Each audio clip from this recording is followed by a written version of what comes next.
नमस्कार, मैं स्नेहा आपकी होस्ट एक बार फिर से आप सबका स्वागत करती हूँ आपके अपने चैनल डर का घर में।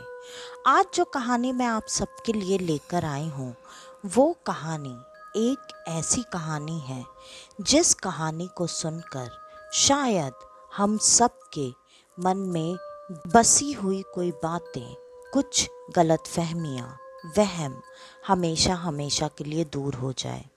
इस कहानी की तरफ आगे बढ़ने से पहले मैं सबसे पहले अपने सारे दोस्तों को हाथ जोड़कर ये बात समझाना चाहती हूँ और उनसे ये कहना चाहती हूँ कि जाति, धर्म, ऊंच नीच ऐसा कुछ नहीं होता। हम सब जिस भगवान की भी पूजा करते हैं उनके लिए हम सब एक थे, एक हैं और हमेशा एक ही रहेंगे। और इस कहानी के माध्यम से ऐसी किसी बात को फैलाने का मेरा कोई भी इरादा नहीं है और ना ही किसी की भावनाओं को ठेस पहुंचाने का। मैं सिर्फ और सिर्फ ये कहानी आपके सामने प्रस्तुत कर रही हूँ। आप सबसे मेरी एक ही गुजारिश है, जैसे आप सब मेरी कहानियों को सिर्फ कहानी मानकर सुनते हैं और अपना प्यार देते हैं, वैसे ही इस कहानी को भी सुनकर वैसे ही सिर्फ अपना प्यार दें। और धन्यवाद मेरे सारे दोस्तों को जो कि अपना प्यार और सपोर्ट मेरे साथ हमेशा बनाए रखते हैं। आप सब से आगे भी यही उम्मीद है कि आप सब अपना प्यार और सपोर्ट मेरे साथ हमेशा ऐसे ही बनाए रखेंगे। तो चलिए बढ़ते हैं अब आज की कहानी की तरफ। आज की कहानी है माधुरी की।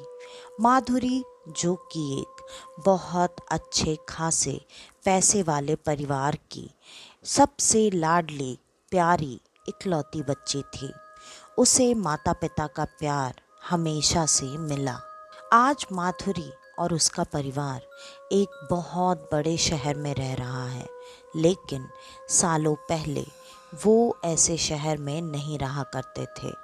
वो एक छोटे से गांव से आए हुए लोग थे। एक ऐसे गांव से आए हुए लोग जहां पर जात पात, ऊंच नीच, धर्म, इन चीज़ों को काफ़ी माना जाता था और उसके वजह से कई बार हत्याएं भी की जाती थीं। माधुरी का जन्म और उसके बाद कुछ साल तक माधुरी उस जगह पर रही, लेकिन अब कई सालों से माधुरी शहर में अपने परिवार के साथ रह रही थी। माधुरी को अपना बचपन कुछ अच्छी तरह से याद नहीं था। माधुरी बहुत ही अच्छी मिलनसार लड़की थी, लेकिन माधुरी बड़ी हो चुकी थी। माधुरी के लिए लड़के देखे जा रहे थे। आज तक की माधुरी की जिंदगी काफ़ी अलग, खुशनुमा और बहुत अच्छी बीती थी। माधुरी के लिए एक बहुत अच्छा लड़का, उसी के स्टेटस का उसके माता पिता ने चुन लिया था। माधुरी को भी इस चीज़ से कभी कोई ऐतराज़ नहीं रहा, क्योंकि माधुरी की ज़िंदगी में ऐसा कभी कोई आया ही नहीं जिसके लिए माधुरी अपने माता पिता से कुछ कहती या फिर शादी के लिए कोई बात करती। माधुरी हमेशा से इस बात के लिए मेंटली तैयार थी कि माधुरी को हमेशा अरेंज मैरिज ही करनी है। इसके वजह से माधुरी इस रिश्ते से काफ़ी खुश थी। माधुरी की शादी की तैयारियां चल रही थीं। माधुरी की शादी बहुत जल्द ही होने वाली थी। सिर्फ 1 महीना ही रह गया था और आप सबको भी पता होगा, शादी के लिए 1 महीने का समय बहुत कम होता है, खास करके होने वाली दुल्हन के लिए, क्योंकि होने वाली दुल्हन को घर वालों से ज़्यादा काम होता है। वो काम कुछ ऐसे होते हैं: ब्यूटी पार्लर अपने मन का ढूंढना, मेकअप आर्टिस्ट अपने मन मुताबिक देखना, कपड़े, गहने, सब कुछ अपने हिसाब का होना। क्योंकि शादी एक ऐसी चीज़ है जो कि ज़िंदगी में सिर्फ एक बार होती है और वो एक बार के लिए हर कोई अपने मन के मुताबिक सब कुछ सबसे बेस्ट चाहता है। ऐसा ही कुछ माधुरी के साथ भी था। माधुरी अपने बेस्ट फ्रेंड संगीता के साथ इधर उधर जा जाकर शॉपिंग कर रही थी। कभी उनके साथ माधुरी की माँ होती और कभी वो दोनों ही हर दुकान पर जाते, सारी चीज़ें देखते, पसंद करते, लेते। ऐसा ही चल रहा था। आज भी हर दिन की तरह वो दोनों ऐसे ही शॉपिंग के लिए बाहर निकले हुए थे और अचानक ऐसा हुआ जिसके वजह से माधुरी ने कुछ ऐसा महसूस किया जैसे उनके पीछे पीछे कोई आ रहा है। अचानक से माधुरी को अजीब सा महसूस होने लगा। माधुरी को काफ़ी घबराहट हो रही थी। ये देखकर उसकी फ्रेंड संगीता ने तुरंत कहा, माधुरी तुम्हें क्या हो गया? अचानक से लग रहा है जैसे तुम्हारी तबीयत खराब हो गई। माधुरी ने भी हाँ में सर हिलाते हुए बताया, हाँ मुझे ना कुछ अजीब सा लग रहा है यार, बहुत घुटन हो रही है। लग रहा है जैसे कुछ तो हो गया है। पता नहीं, आज रहने देते हैं, घर चलते हैं। शायद मैं बहुत थक गई हूँ, मुझे थोड़ा आराम करना चाहिए। चलो वापस घर चलते हैं। इतना कहते ही संगीता ने उससे दोबारा कोई सवाल नहीं किया और दोनों घर की तरफ चल पड़ी। घर पर पहुंचने के बाद माधुरी ने किसी से कोई बात नहीं की। यहाँ तक कि संगीता को ना तो बैठने के लिए कहा, ना ही अपने साथ अपने कमरे में आने के लिए कहा। वैसे भी संगीता जितने लंबे वक्त से इस घर में आना जाना कर रही थी, संगीता को कुछ भी बोलने की ज़रूरत तो नहीं थी। फिर भी ये चीज़ काफ़ी अजीब थी और ये बात संगीता को भी काफ़ी अजीब लगी, क्योंकि माधुरी तुरंत अपने कमरे में जाकर अपना कमरा अंदर से बंद कर चुकी थी। संगीता वहीं हॉल में बैठ गई, ये सोचकर कि माधुरी शायद फ्रेश होने के लिए गई हो। उसने थोड़ी देर तक इंतज़ार किया, तभी वहाँ पर माधुरी की माँ आ गई। उन्होंने संगीता को देखते हुए पूछा, अरे बेटा संगीता, तुम यहाँ पर क्यों बैठी हो और माधुरी कहाँ है? ये बात सुनते ही संगीता ने सारी बातें माधुरी की माँ को बता दी। माधुरी की माँ को अब थोड़ी माधुरी की चिंता होने लगी। वो तुरंत माधुरी के कमरे की तरफ गई। जब वो माधुरी के कमरे की तरफ पहुंची तो उन्होंने देखा माधुरी का कमरा अंदर से बंद है। उन्होंने तुरंत दरवाज़ा खटखटाना शुरू किया। अभी संगीता भी वहीं दरवाजे पर मौजूद थी। उसने तुरंत माधुरी की माँ को बताया, आंटी ये बहुत देर से अंदर गई हुई है, मुझे काफ़ी अजीब लग रहा है, डर लग रहा है, घबराहट हो रही है। वो ठीक तो है ना? पता नहीं उसे क्या हो गया। आज पहली बार ऐसा हुआ है कि उसने मुझे कुछ बोला ही नहीं और वो तुरंत कमरे में जाकर दरवाज़ा बंद कर ली। ये सुनते ही अब माधुरी की माँ को थोड़ी ज़्यादा घबराहट हो रही थी। उन्होंने लगातार दरवाज़ा पीटना शुरू कर दिया और काफ़ी देर तक दरवाज़ा बजाने के बाद माधुरी ने आखिरकार दरवाज़ा खोला। जब माधुरी ने दरवाज़ा खोला तो वो बिल्कुल सामान्य लग रही थी। उसने यही बताया कि वो अब थोड़ा ठीक महसूस कर रही है। ये बात सुनकर दोनों के जान में जान आ गई। उन दोनों ने तुरंत माधुरी को कुछ खाने पीने की सलाह दी। माधुरी की माँ ने भी आवाज़ देकर तुरंत माधुरी, संगीता दोनों के लिए कुछ खाने पीने की चीज़ें मंगवा ली।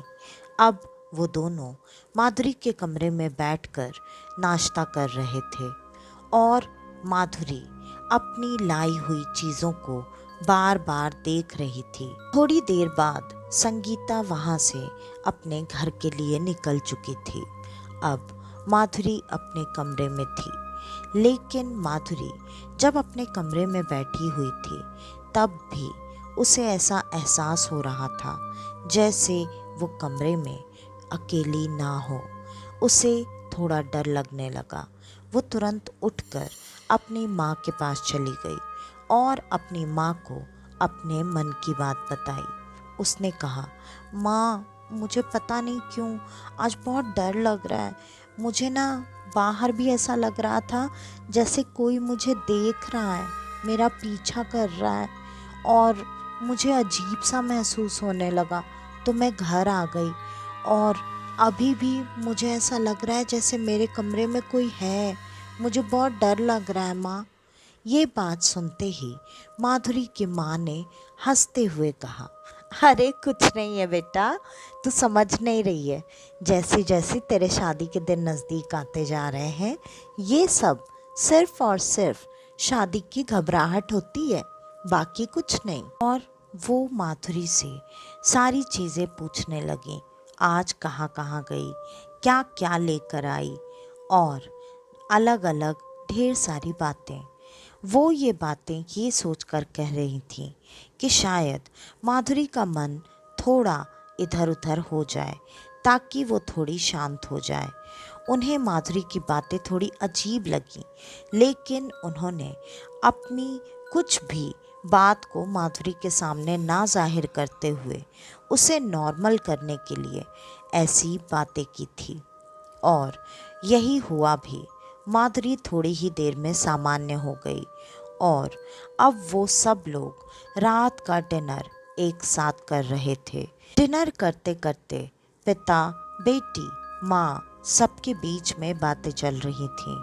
अब बातों के साथ साथ खाना भी हो चुका था।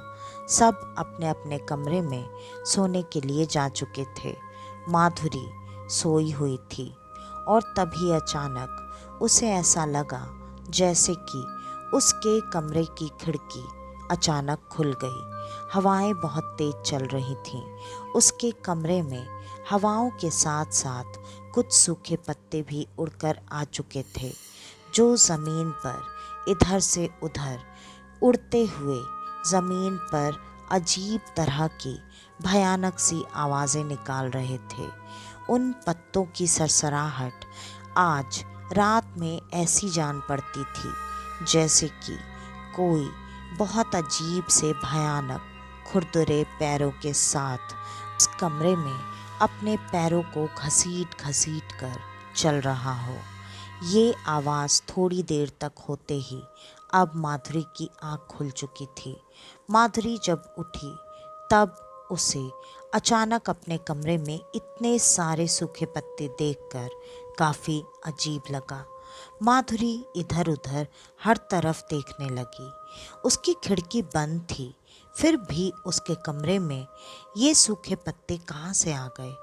अब माधुरी को सच में थोड़ा डर लग रहा था। माधुरी उठकर अपने माता पिता के पास जाना चाहती थी। वो दरवाजे को बार बार पूरी ताकत के साथ खोल रही थी, लेकिन दरवाज़ा था कि खुलने का नाम ही नहीं ले रहा था। माधुरी काफ़ी परेशान हो चुकी थी। वो बार बार दरवाजे को अब पीट कर अपने माता पिता को लगातार आवाज़ दे रही थी। उसने कुछ बार अपने घर की मेड और बाकी के कई सारे जो काम करने वाले लोग होते हैं उनके भी नाम पुकारे, लेकिन लग रहा था जैसे माधुरी की आवाज़ उस कमरे में, उस चार दीवारी में बंद होकर रह गई है। माधुरी बहुत देर तक दरवाज़ा पीटते पीटते, चिल्लाते चिल्लाते वहीं दरवाजे के पास डर के मारे गिरकर बेहोश हो गई। तभी अचानक माधुरी को अपने चेहरे पर किसी के हाथ महसूस हुए। माधुरी को जब होश आया और उसने अपने चेहरे को देखा तो उसके चेहरे पर सच में किसी के हाथों के निशान थे। माधुरी अब ये चीज़ें देखकर डर चुकी थी। अब सुबह भी हो चुकी थी। वो तुरंत अपनी माँ के पास गई। उसने अपने चेहरे के उन निशानों को दिखाया, कमरे में आए हुए सारे सूखे पत्तों के बारे में बताया। माधुरी को ये चीज़ें काफ़ी अजीब लग रही थी, क्योंकि उसने तो ये सपने में देखा था कि ऐसे उसके कमरे की खिड़की खुली, उससे पत्ते आए, हवाएं आई, लेकिन खिड़की तो बंद थी, फिर भी ये पत्ते कमरे में कहाँ से आए। अब माधुरी की बातें सुनकर उसकी माँ भी थोड़ा घबरा रही थी, लेकिन उन्होंने माधुरी को और ज़्यादा डर ना लगे इसकी वजह से उन्होंने माधुरी को सामान्य करते हुए कहा, अरे बेटा कोई बात नहीं है, बिल्कुल चिंता मत कर, सब कुछ ठीक है। और अगर तुझे ऐसा कुछ लग रहा है तो हम आज ही गुरुजी से बात करेंगे और उन्हें एक बार फिर से घर पर बुला लेंगे। ये बात सुनकर माधुरी को थोड़ी राहत हुई, लेकिन शायद होना कुछ और था। माधुरी अपने कमरे में अब जब नहाने के लिए गई तब उसे अचानक ऐसा लगा जैसे उसके शार से पानी की जगह खून निकल रहा हो, जो कि काफ़ी गर्म था। उसने अपने हाथ पैरों पर, अपने चेहरे पर खून ही खून देखा। वो ये देखकर ज़ोर ज़ोर से चिल्लाने लगी और ये आवाज़ें अभी भी उसी के चार दीवारी में बंद थी, मतलब उसके कमरे में। ये देखकर वापस से माधुरी डर कर चीखने चिल्लाने लगी, लेकिन उसकी आवाज़, उसकी पुकार सुनने वाला कोई नहीं था। थोड़ी ही देर में माधुरी नॉर्मल हो गई, क्योंकि उसके शार का पानी भी नॉर्मल हो चुका था। अब माधुरी ये सारी चीज़ें देखकर इतना ज़्यादा डर चुकी थी कि वो वापस से अपनी माँ के पास आई।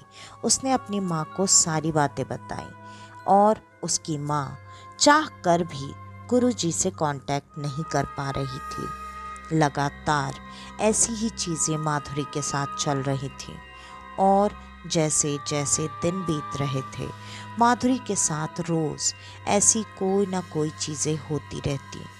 लेकिन आज तो हद हो गई। आज जब माधुरी अपने कमरे में जा रही थी तब अचानक माधुरी को ऐसा लगा जैसे वो गिरने वाली थी। लेकिन वो जैसे ही गिरने वाली थी, उसे हवा में ही किसी ने संभाल लिया और संभालते ही तुरंत उसके कानों में एक आवाज़ आई, मेरे रहते तुम्हें कोई एक खरोंच भी नहीं पहुंचा सकता। और ये बात सुनकर माधुरी ज़ोर ज़ोर से चीखने लगी। आज उसके माता पिता ने भी देखा कि माधुरी कैसे हवा में लग रहा था जैसे किसी के बाहों में लटकी हुई है। ये देखकर आज उसके माता पिता भी डर चुके थे। उन्हें भी इस बात का एहसास हो गया था कि अभी तक जो भी चीज़ें माधुरी के साथ हो रही थीं वो सच में सामान्य नहीं थी। इस वजह से आज माधुरी के पिता खुद कुलगुरु के पास पहुँचे। उन्होंने उनको जाकर सारी बातें बताई और अपने साथ घर पर लेकर आए। जब वो घर पर आए और उन्होंने घर पर कुछ चीज़ें की, तब उन्होंने ये कहा, ये आत्मा आज से नहीं बचपन से माधुरी के साथ है। ये बात सुनते ही माधुरी के माता पिता के पैरों के नीचे से मानो जैसे ज़मीन निकल गई हो। वो दोनों काफ़ी घबरा चुके थे, काफ़ी डर चुके थे, लेकिन वो करते तो क्या करते। उन्होंने अब कुलगुरु से जानने की कोशिश की, लेकिन उन्होंने कहा, कौन क्या कैसे ये सारी बातें मैं आपको बाद में बताऊंगा। अभी बच्ची को सुरक्षित करना बहुत आवश्यक है, क्योंकि वो आत्मा धीरे धीरे अब माधुरी पर पूरी तरह से अपना हक समझ रही है। वो माधुरी पर कब्ज़ा करना चाहती है और माधुरी को अपने साथ हमेशा हमेशा के लिए अपनी दुनिया में लेकर जाना चाहती है। ये बात सुनकर अब उसके माता पिता काफ़ी डर चुके थे। उन्होंने तुरंत गुरुजी से हाथ जोड़कर मदद मांगी और कहा, हमारी बच्ची को किसी भी तरह से बचा लीजिए। गुरुजी ने उन दोनों को हर हाल में उनके कमरे में जाकर अंदर रहने को कहा। उन्होंने तुरंत माधुरी के कमरे के बाहर और उसके माता पिता के कमरे के बाहर एक घेरा बनाया और कहा, चाहे जो भी हो जाए, आप में से कोई भी इन दोनों कमरे के बाहर नहीं आएगा। मैं यहाँ पर जो भी चीज़ें कर रहा हूँ, वो क्रिया किसी को भी किसी भी हाल में देखनी नहीं चाहिए, वरना वो क्रिया विफल हो जाएगी और माधुरी आपसे हमेशा हमेशा के लिए दूर हो जाएगी। ये बात सुनकर दोनों ने अपने अपने कमरे को अंदर से बंद कर लिया और उसके बाद गुरुजी ने दोनों कमरों को बाहर से बंद कर दिया। अब गुरुजी अपनी क्रिया में लग चुके थे। उन्होंने अपनी क्रिया लगभग 3 घंटे तक जारी रखी और उसके बाद उन्होंने माधुरी को बाहर आने के लिए कहा। ये बात सुनकर माधुरी कमरे से बाहर आने ही वाली थी कि तभी फिर से गुरुजी की आवाज़ आई, चाहे जो भी हो जाए, कमरे के बाहर बिल्कुल मत आना। माधुरी का दरवाज़ा बाहर से खुल चुका था और अचानक उसका पूरा दरवाज़ा खुल गया। वो आवाज़ बार बार माधुरी को बाहर आने के लिए कह रही थी। गुरुजी अभी भी अपनी क्रिया में लगे हुए थे। माधुरी दोनों हाथों से अपने कानों को बंद करके अपने कमरे में एक कोने में दुबक कर बैठी हुई थी। वो आवाज़ें माधुरी को लगातार परेशान कर रही थी और ठीक ऐसा ही उसके माता पिता के साथ भी हो रहा था। अब वो दोनों इतना ज़्यादा विचलित हो चुके थे कि वो अपने अपने कमरे से किसी भी वक्त बाहर आ सकते थे। गुरुजी ने तुरंत अपनी क्रियाएं इस तरीके से की जिससे कि वो दरवाज़ा बार बार बंद होता और बार बार खुलता। इसके अलावा भी वो उस शक्ति को रोकने बांधने के पीछे लगे हुए थे।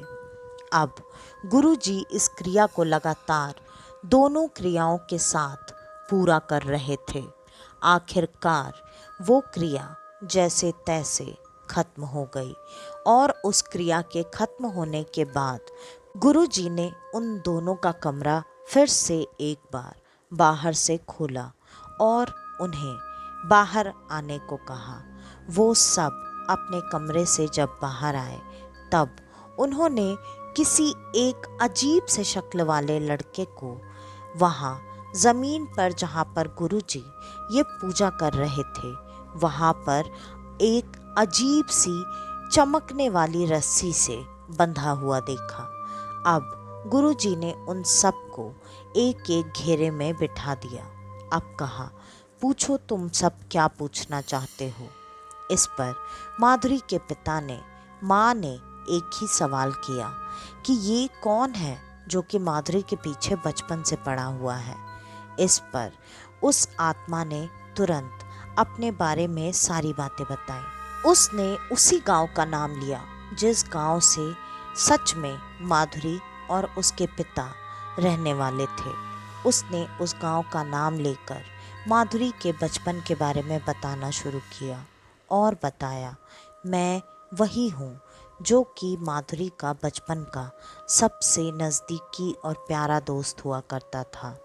हम दोनों हमेशा हर वक्त एक दूसरे के साथ रहते, खेलते, पूरा वक्त एक दूसरे के साथ बिताया करते। लेकिन उस गांव में जितनी ज़्यादा जाति प्रथा थी, आपके समाज वालों ने जब एक बार मुझे आपकी बेटी के साथ खेलते हुए देखा, तब उन्होंने हमें रोकने की, अलग करने की बहुत कोशिश की। लेकिन जब आपने ये देखा कि मैं इस बात के लिए राज़ी नहीं हूँ और ना ही माधुरी, तब आपने मुझे मेरे पूरे परिवार के साथ रातों रात हमारे घर के अंदर जलाकर मार दिया। लेकिन आपको ये बात उस वक्त नहीं पता थी कि मैं बचपन से ही माधुरी से प्यार करता था। मैं माधुरी के साथ पूरी ज़िंदगी बिताना चाहता था। लेकिन आपने मुझे तो उस आग में जला दिया, लेकिन आप मेरे सपनों को, मेरी इच्छाओं को उस आग में नहीं जला पाए। मैं तब से ही माधुरी के साथ हूँ।